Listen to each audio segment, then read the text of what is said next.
Sunday People journalist Neil Moxley says he spoke to an unnamed former Premier League sporting director who suggested the idea of players suing their clubs over lost earnings. Moxley explains that if Everton and Forest are relegated to the Championship due to points deductions caused by poor ownership, the players could turn around and sue them for a reduction in their wages. Writing in the print edition of the Sunday People, Moxley said, "This week I was talking to a former sporting director at a Premier League club and he suggested something interesting to me.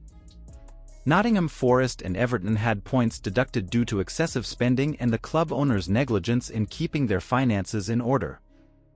By the way, we are not talking here about the legitimacy of the punishments, just the fact that they were applied.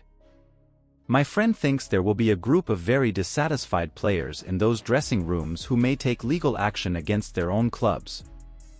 Let's say the average salary at a Premier League club is around £3 million a year. It's probably higher, believe it or not, but let's use that number. Each player will have a clause in their contract that will see their salary halved if the club is relegated.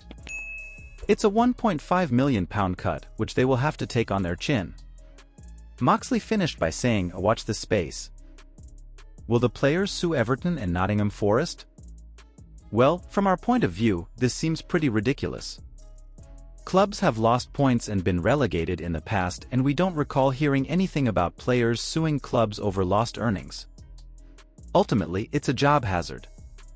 If players really care about this and are willing to kick a big club while it is down, then they are probably proving that they are one of the reasons they were relegated.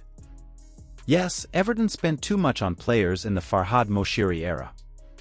But as much of the blame lies with Moshiri, the blame also falls with the players for not living up to expectations and failing to replicate the form that led to so much money being spent on them. If there is legal action against Everton and Nottingham Forest from their players if they go down, it will set a very dangerous precedent. Let's hope it doesn't come to this because, to be frank, it's ridiculous that it's even something that has been mentioned." Leave your comment and also your like. See you soon.